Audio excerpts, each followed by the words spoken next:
प्रतीक्षा काश्यथाली therapy centre 10 ते 15 मिनिटांमध्ये पूर्ण टॉक्सिन बाहेर निघते. वात, पित्त, कंबर दुखणं, झोप न येणं,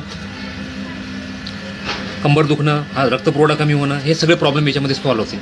हे बघा, जस्ट चालू केलं आणि टॉक्सिन निघणं सुरू झालं. आता फायनल रिझल्ट मी परत दाखवतो तुम्हाला. हे बघा,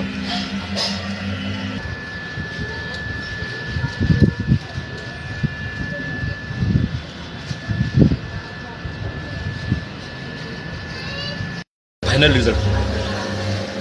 हे बघा फायनल रिझल्ट बघा, पूर्ण मशीन काळी झालेली आहे. हे शरीराला पूर्ण टॉक्सिन बाहेर निघलं. हे 10 दिवसाची थेरपी केली तर बरेचसे तुमचे प्रॉब्लेम सॉल्व्ह होतील.